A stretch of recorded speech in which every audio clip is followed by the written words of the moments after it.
Good evening mga kamuster, welcome back to my channel. At for today's video ay naglagay pala ako ng cream sa aking muka. So bali ang nilagay ko pala ay cream para pampaputi ng muka. Pero bago ako naglagay ng cream, naglagay muna ako ng liquid na pampaputi. Yun bang nasa grapa na maliit na nilalagay, pinapahid sa muka para kuminis at pumuti yung muka mo. So yan parang nasa gapas na maliit ay nilagay ko sa, yan yung nilagyan ko ng liquid para pumuti naman yung mukha ko.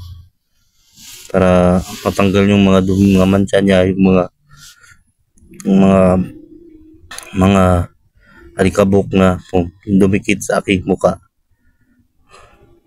At bali, sinamahan ko pala yung lagyan yung kilikili ko para pumuti-puti naman pati yung liig ko. So yan, bali kilikili ko pala ay bago ko lang siya sinamahan kaya hindi pa siya masyadong maputi. So ngayon ko lang naisip, kahapon ko lang napag-isipan na lagyan pati yung kilikili ko. At pagkatapos ay maglalagay na ako ng cream. So yan pala yung cream na ginagamit ko. So maraming mabibili dyan sa butika. Magtanong lang kayo kung anong cream na magagamit at liquid na para pamputi ng mukha. So hindi ko na sasabihin kung ano yung brand ng cream ko kasi bawal sa YouTube yun. So yan, lagyan ako ng pamputi ng mukha. Simulan ko na siya lagyan.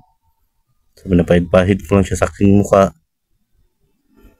So kapag naglagay kayo dito, samahan nyo rin yung liig nyo at yung kayo kung gusto nyo rin samahan sa kilikili, ayos nyo naman. Pero kung ang ginawa ko, hindi ko nilagyan ng cream yung aking kilikili. Bali, pinahiran ko lang siya ng liquid niya para pumuti-puti naman. So yan, kung napapansin nyo, yung aking yung labi ko ay kinakagat ko kasi para hindi siya malagyan ng cream kasi baka malagyan ko ng cream pati yung aking labi. Basta ang kailangan lang dito kapag lumabas kayo ay meron din kayong sunblock para hindi kayo matusta sa init ng araw kasi pag ganito na naglagay kayo ng paputi, nakakatusta yung pampaputi ng cream. So tumayo pala ako dyan. Tumayo lang ako, sandali lang naman akong tumayo dyan. Yan, umupo na naman ako. So hindi pala ako nakadamit dyan kasi para hindi madumihan yung damit ko.